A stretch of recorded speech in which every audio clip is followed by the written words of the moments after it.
Good evening, everyone. You're welcome to the 6 p.m. primetime newscast on Equinoxe television this Friday, the 9th of July, 2021. In our top stories, the lifeless body of Che Peter Boma, popularly called Fon Akum Ache, has been discovered in a stream near the Irat company in Bambui, that's in the Tuba subdivision, Mezam division of the Northwest region. Early today, locals or witnesses say he was kidnapped a month ago by unknown gunmen suspected to be separatist fighters. We'll tell you more in this edition of the newscast. Plus, a man has died in a swimming pool at the Chariot Hotel, that's in Boya, southwest region of the country. Management of that hotel held a press conference to explain what actually happened. We as well talk about heavy downpour in the economic capital Douala. Most localities were inundated today. Some roads were rendered impassable. Material damage were equally recorded. Those were top stories.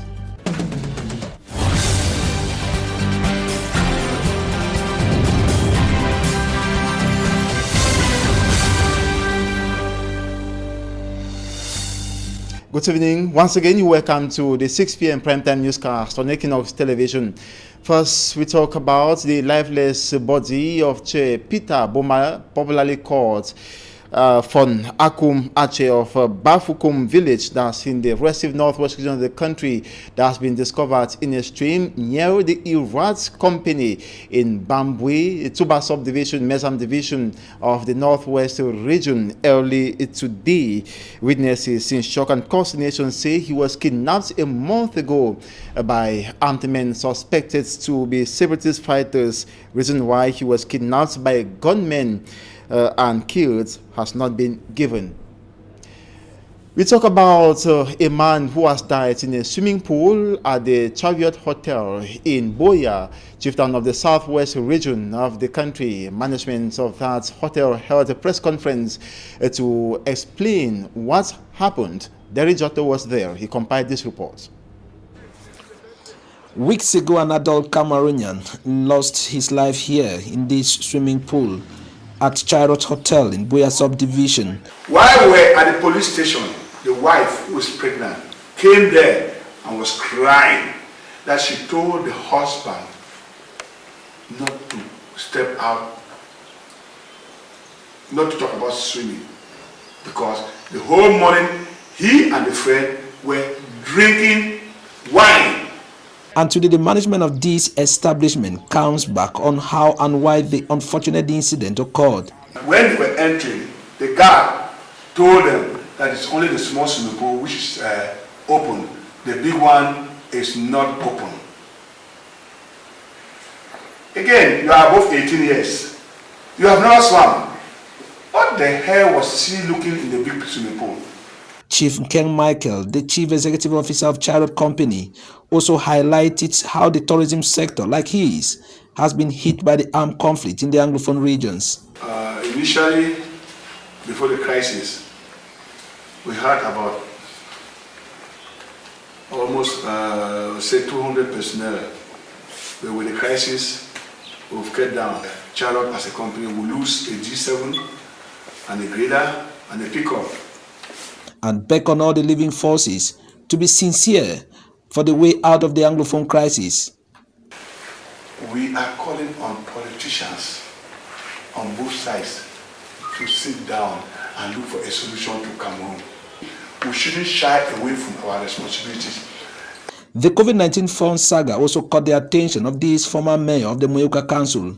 The question is, the money that the government allocated to assist companies, where is it? I keep hearing of COVID gate, but I think it is high time somebody take that responsibility to assist the private sector to meet up with its duty of assisting the government as far as employment is concerned. Coming back on the swimming pool incident, the Chariot Chief Executive Officer enumerated some additional safety measures that have been taken. I just ordered a breathalyzer so that when we get that you are drunk, you have to take the test. If you don't want to take the test, we send it away. Secondly, we make the panel boards up like that's why as you're entering the pool, you know the depth. Unity and love for one another remains the solution in a society that is ready for growth. Several families have been rendered homeless at their New Bell neighborhood following a fire incident that broke out Thursday. Enormous material damage has been recorded. Most of the victims are Central African refugees, and Mala Glory tells us that they are begging for public assistance. Her report. The fire incident was recorded in the New Bell neighborhood of the Douala 2 subdivision Thursday, July 8, 2021 at about 4 p.m. Local sources say that the incident consumed 6 houses and leaving the families homeless. The cause, according to this local, is as a result of a neglected cooking gas bottle in a restaurant by the owner. It's a small restaurant owned by these northern women. In there was a bottle of gas cooker which was used and left open, which later on caught fire. This lady is devastated as she has lost her properties and almost lost her son, who was asleep while she was out of the house. Though a neighbor whose prayers was interrupted by the fire courageously saved the child from being consumed.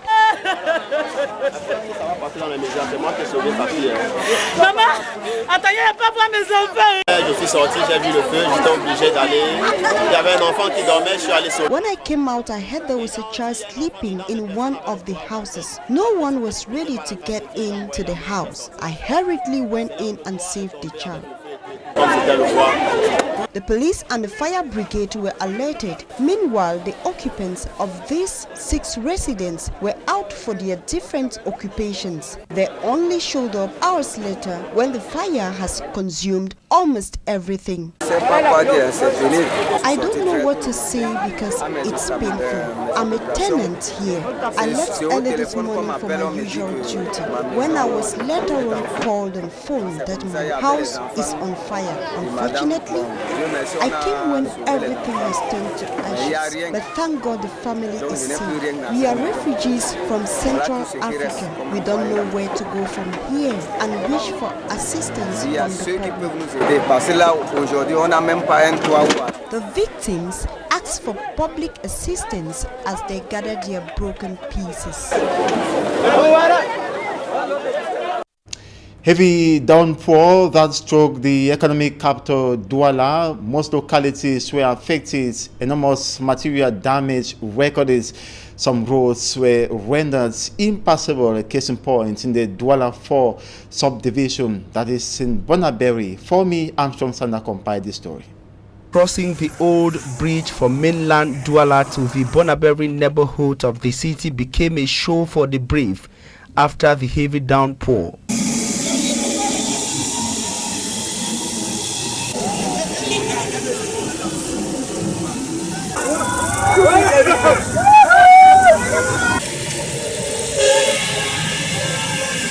A journey not to be taken by everyone, as the less courageous settled for a U-turn.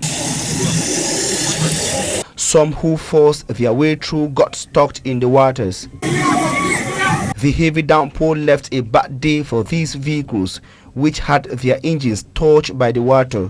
Over at the Katiechang area of the Lokbesu neighborhood of the Douala 5 subdivision, the heavy downpour brought down an entire building with supporting walls.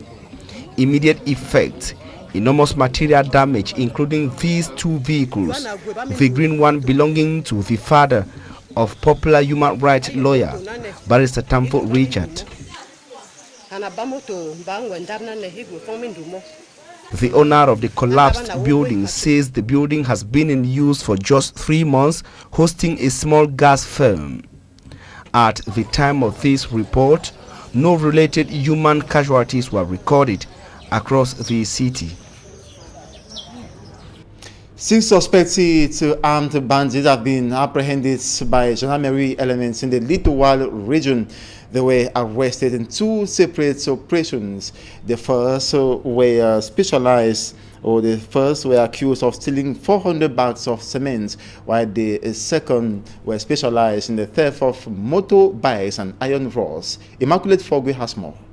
Elements of the Mungo North Gendarmerie Company Brigade have been able to track down a group of suspected bandits who made away with 400 bags of cement. The arrest comes few weeks after suspects took advantage of an accident involving the truck transporting cement along the Barry Bakem neighborhood in Kongsamba at about 1 a.m. The suspects took advantage of the injured truck driver who was in a critical condition and had been rushed to the hospital. They later uploaded the bags of cement into their truck and vanished into thin air. After being alerted, Captain Mabwin's Daniel Fritz, company commander of the Mungo North Gendarmerie Brigade, mobilized his men and they began a search operation which led to the arrest of 4 men in Melong, Boya and Baribakem respectively. One of the alleged bandits gives his own side of the story. I stopped at Barry Bakem after noticing that a truck was involved in an accident. I immediately rushed the driver to the hospital. While at the hospital, some boys had already begun stealing the cement. So I decided to load the bags of cement in my truck. I noticed that just 37 bags of cement were left.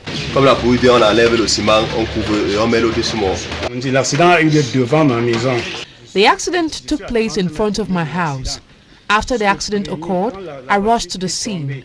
I noticed that the driver was in a critical condition. A few minutes later, this truck driver arrived and he started discussing with the injured driver in a dialect. I was the person who carried the driver to the hospital.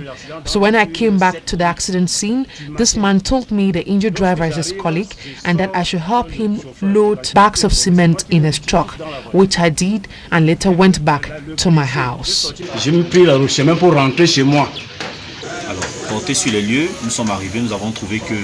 When we arrived at the accident scene, we noticed that some bags of cement were being carried away by unknown persons.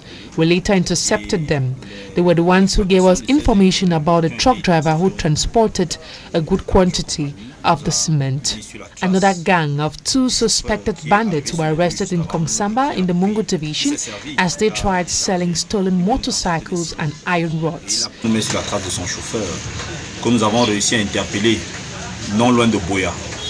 They were later presented to the public and the divisional officer of the Mungo division, who took the opportunity to congratulate the security elements for a job well done.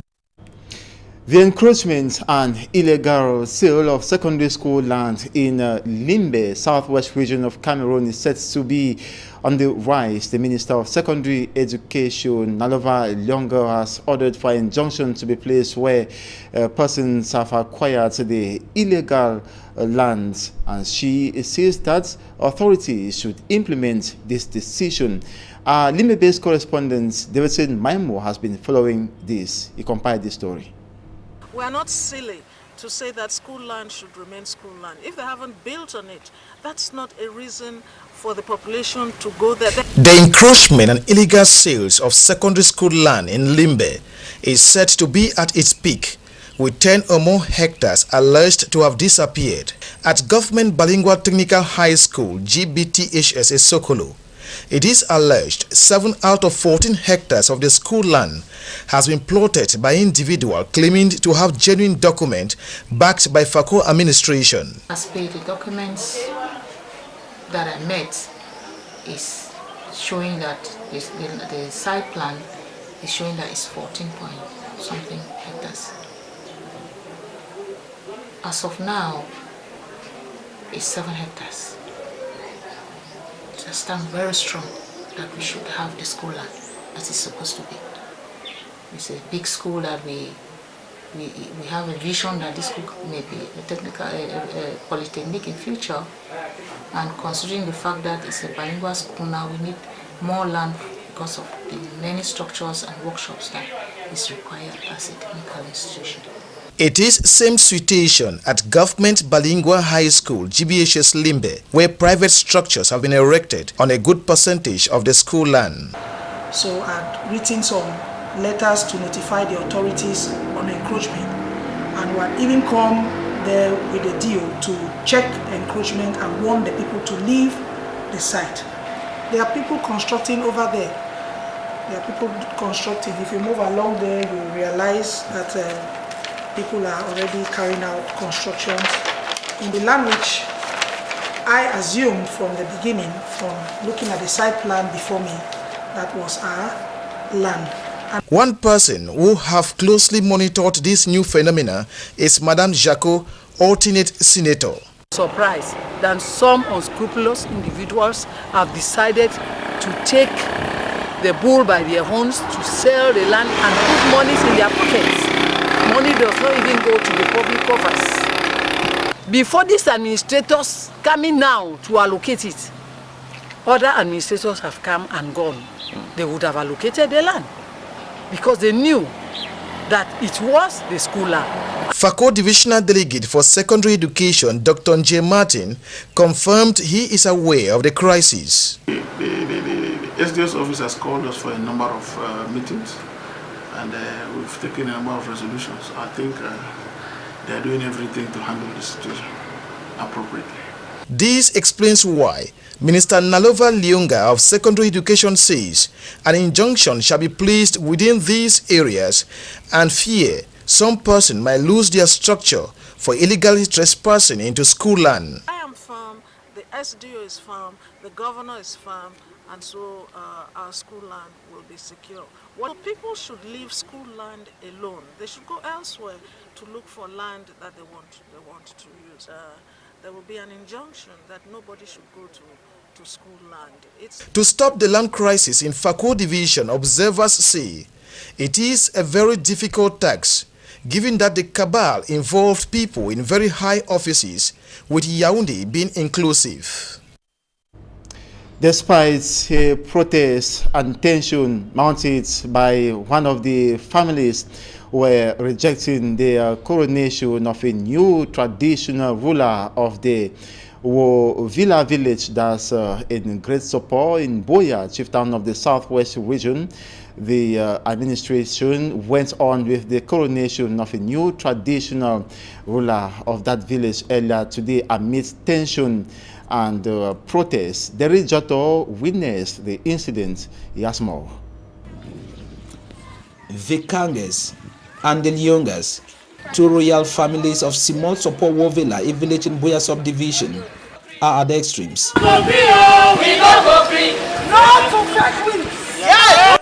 The chieftaincy tussle has caused the rift, and this is the village.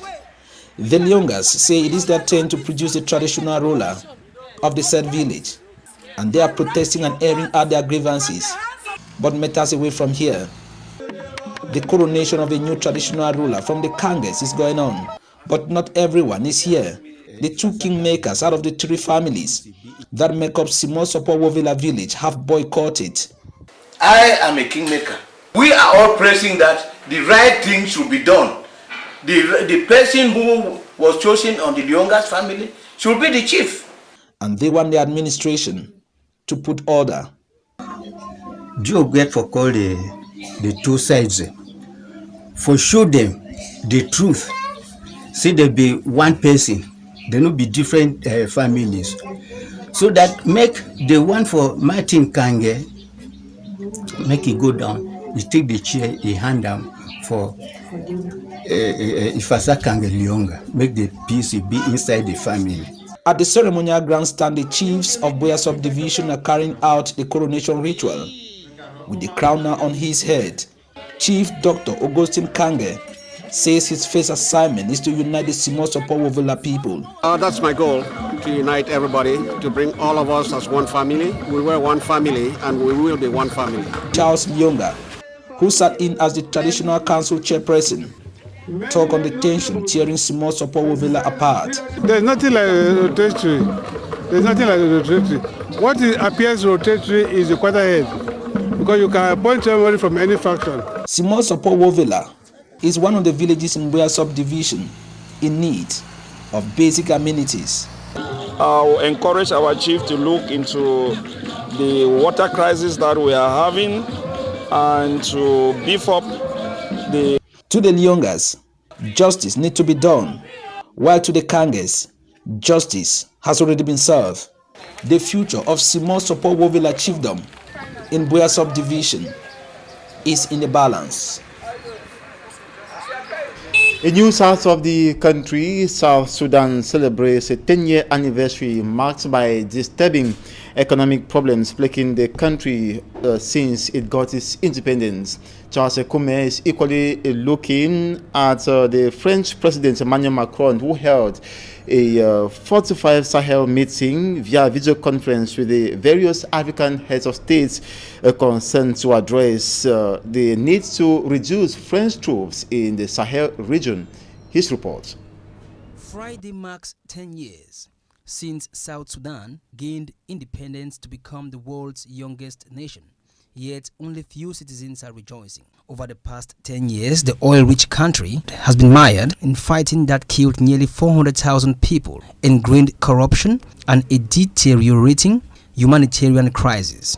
President Salva Kiir has blamed international sanctions for his country's dire straits, its economy becalmed by 5 years of conflict, and more than a quarter of its population displaced by fighting. South Sudan's most prominent peacemaker, Bishop Emeritus Parid Taban, says the legacy of the fight for independence was proving hard to overcome. On the other hand, Peter Biara Jack, a youth activist living in exile in the United States, says that life for the people of South Sudan had been a nightmare. He cited initial conflict with Sudan, the civil war, economic crisis, and corruption in the country, and criticized the leadership of South Sudan for their role in the problems that had persisted since independence. Still on the African continent, this Friday, French President Emmanuel Macron hosted a summit with his counterparts from Mauritania, Chad, Mali, Burkina Faso, and Niger. The G5 Sahel Summit was aimed at discussing implications of the imminent reduction of numbers and eventual departure of French troops from the troubled regions. For most of the past decade, France has been the dominating military power in the fight against Islamic jihadists in the Sahel region. Last month, President Macron announced that the Barkhane operation, which has been involved in peacekeeping, policing, and direct combat against the sub-Saharan zone's various Islamist groups, will see a reduction of troop numbers from the current level of 5,100 men. French regional bases will be closed as troop numbers decline, and the fight against Islamic terrorism will be undertaken by a broader alliance of troops from Europe. That's it for the first part of this newscast. Discover our guest in a jiffy in Talking Points.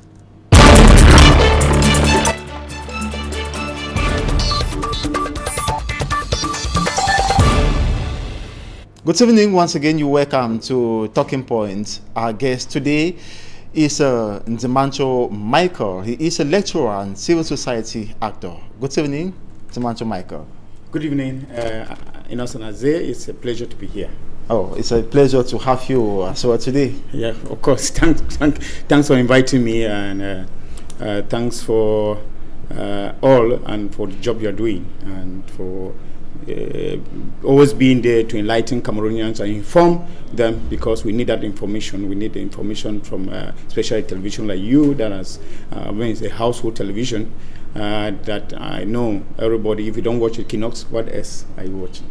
Of course. What else are you watching? Yes. So, well, let me ask you, how was your day today? I know many often say when Yaoundé is fine, the whole country is faring well. Well, sometimes life is the way you make it. As I usually tell people, life is 10% what happens to you, and 90% how you react to that happening. Yeah, that is how life is. Because if you want to take life the way things happen to you, this equal way things come to you, then you will never enjoy the best of it. So let whatever happens to you be a non-event. It's just a minute part or fraction of how you should react to it. So your reaction to what happens in life is very, very primordial. It's very, very important, and that makes you happy all your life. So take life the easy way, and then you all smile as I'm doing. Okay. Let's dive straight into business, serious business. We begin by talking about The pioneer public independence conciliators for the Northwest and Southwest regions who have taken oath into office. We're talking about Madame Dorothy Motaze, as well as Tamfu Simon, that's the Northwest region. Following the oath taking, how can you analyze their coming into place in order to resolve the conflicts in the two English-speaking regions? Well, globally, according to that law of 2019, law 2019/24, of course, that instituted that position. It is customary for Anglo-Saxon to have that position of a public independent conciliator, and of course, and sometimes we are worried that if we want to copy something, copy it wholly.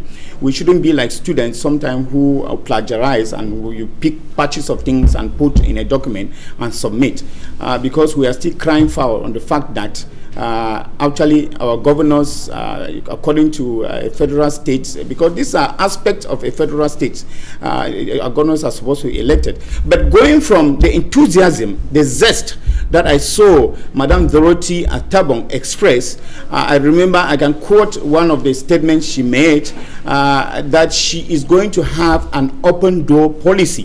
Yes, I think this is very, very important. Same with Tamfu Simon. Same with Tamfu Simon. Tamfu Simon said, I don't receive orders from anybody. I think this is very, very important. This is to tell you that these people who have been appointed, actually as individuals, they are ready for the job.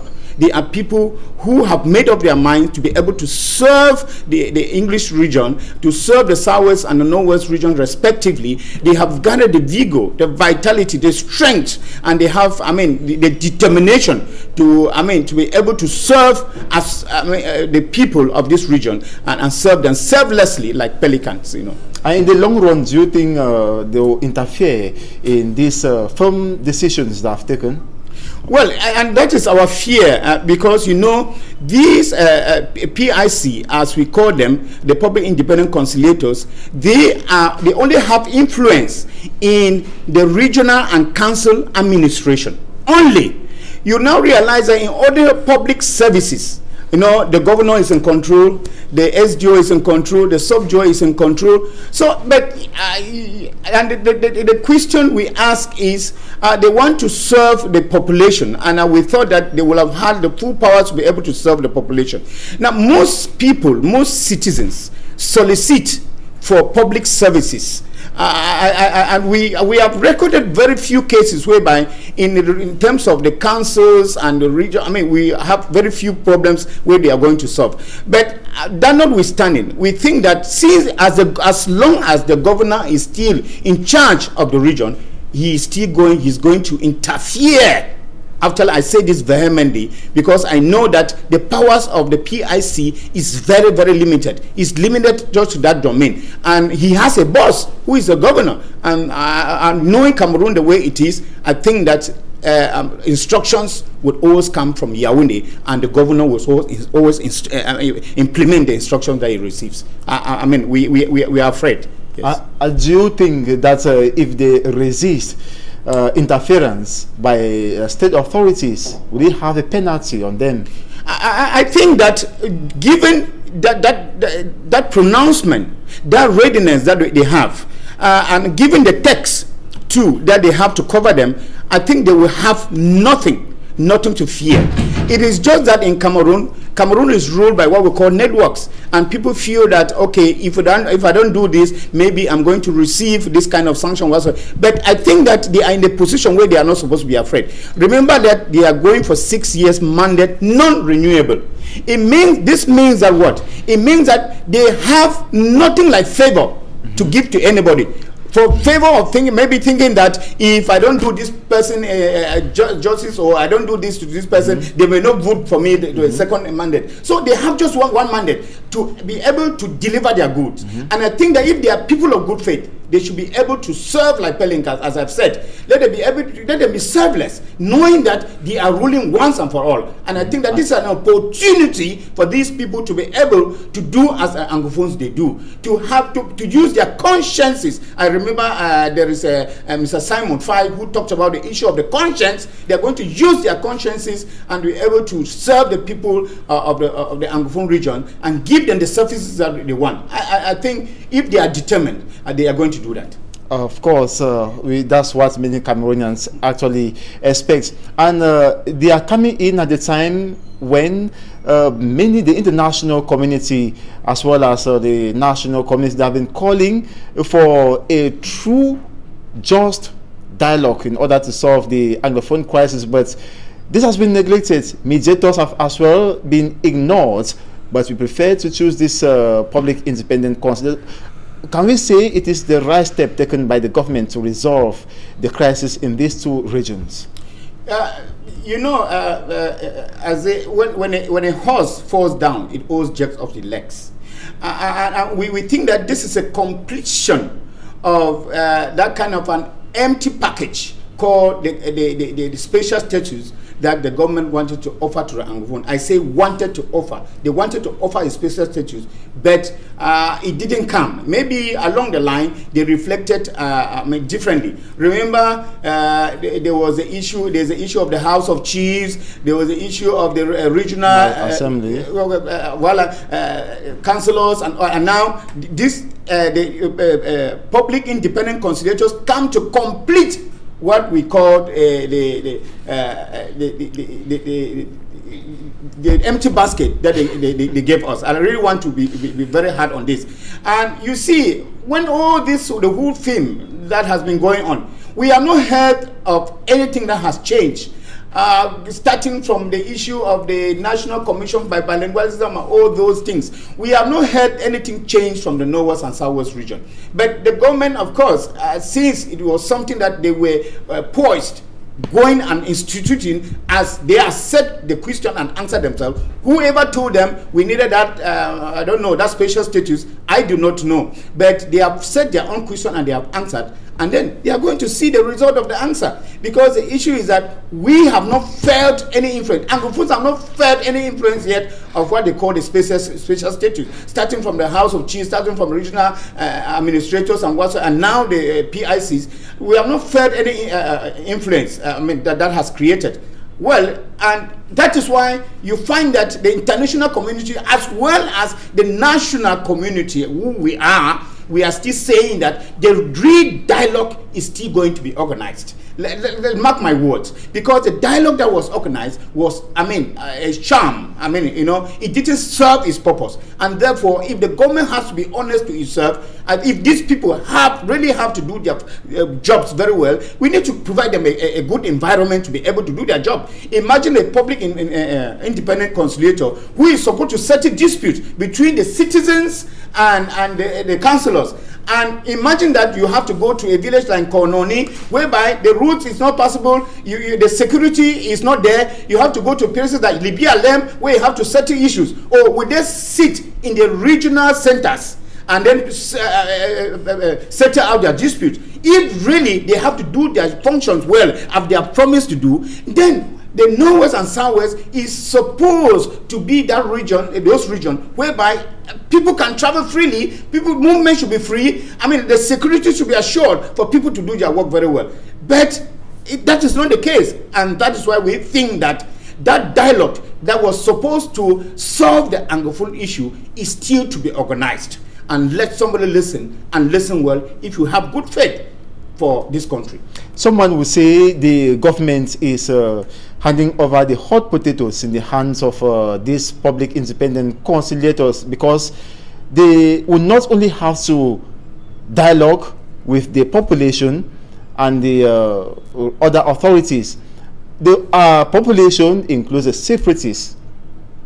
You know how difficult it is to dialogue with the separatists, because what the international community wants a national dialogue whereby the real separatists are involved they sit with government authorities. Now the government turns around to appoint public independent conciliators to handle that task. Will it be very effective? Will they be effective in tabling the problem, in dialoguing with the separatists? And that is why I think that I hope the government is not putting these people at a very, very tight corner.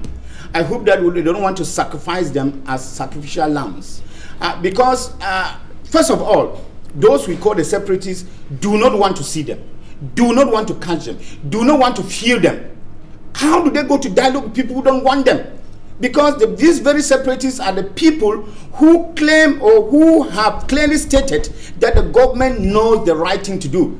And why would the government decide to send some people, emissaries, to come to them to dialogue with them when actually the government knows exactly what to do? So I'm asking myself, what kind of guts these people will use to go to the separatists to ask for dialogue? Remember that even the people they call the separatists are the people who even said, we do not want the Cameroon-based dialogue. We want the Swiss-based dialogue. Yeah, and I mean, I don't know. And you send these people to go and dialogue with them. Is it like mocking at them? Some of them have seen that as a kind of mockery, and they are of the opinion that the government doesn't have good faith, and it's as if they are teasing them to see what they are going to do. And remember, these people, I doubt how freely they are going to circulate in this region. Remember, we also said what we call the DDR. And the director of the DDR in Bamenda was even kidnapped.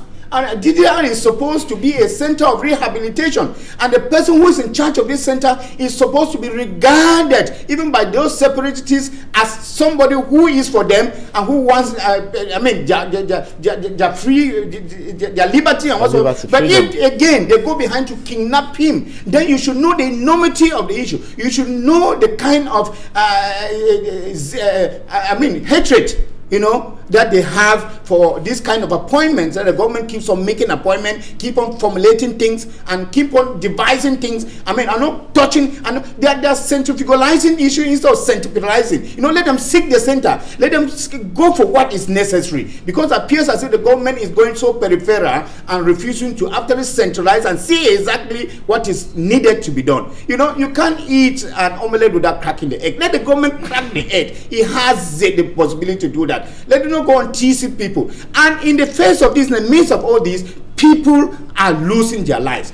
Both those who are working for the government, we have heard about the delegates who are kidnapped, and we have heard about people the government appoints who are also living in fear. So we think that this fear cannot solve a problem. People cannot even negotiate in fear. So for the best way of negotiation should be when people have their free will and they are confident, and there's that confidence, there's that trust in the opponent, then there should be what we call a real dialogue and negotiation. Well, that's your opinion. Whatsoever be the case, there have been appointees that have taken oath into office. What do you wish them? Well, I wish them well, because of course, as I usually say, the government is, it should be proactive. The government should be proactive, and the Anglophone crisis has taught us and the government too that they need to be proactive. Because I bet you, Innocent, if these measures that are taken now were taken before 2016, we would not have had what we had today. But I just hope that our government has learned a lesson, because it appears as if they are following on behind events. When they hear that something has happened, it is when the government comes behind to be able to kind of bring in some kind of a phony solution to that.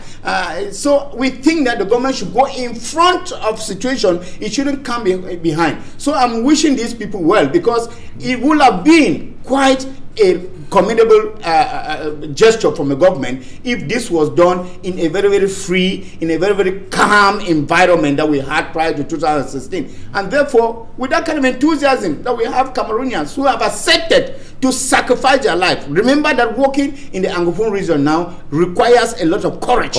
And it requires a lot of trust, a lot of determination, and a lot of will to work for the government. And therefore, if people have accepted to do this, because no amount of money will pay for your life. Some people will say they have accepted because they'll be paid and they have advantages, but no advantage will pay for your life. But I think that these people have accepted to sacrifice their life in this manner, then I think that they have the will, and they should be given a chance. And that's why we cry each day, they should be given a chance. You can only know if somebody has good faith if you sit with the person to negotiate. Let the Anglophone separatists actually be much more tolerant.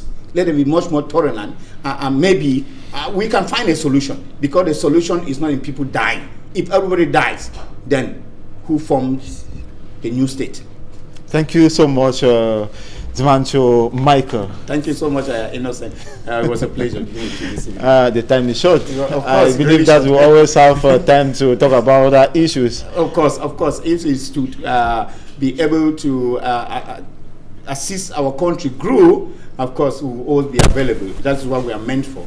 And thanks so much for the good job you are doing. We're not criticizing maybe to bury the country. We are criticizing of to course, ensure that is what is meant by criticism. Yes. So we should not only be negative, let us also be possible to see the good things that can come out from where we are. Exactly. Yes. Thank you so much once again for coming. Thank you so much. That was Dr. Zimancho Michael. He is a lecturer and a civil society actor. I want to thank you as well, dear viewers, for being part of this edition of the 6 p.m. primetime newscast on Equinoxe Television. Thanks so much. Do have a wonderful weekend.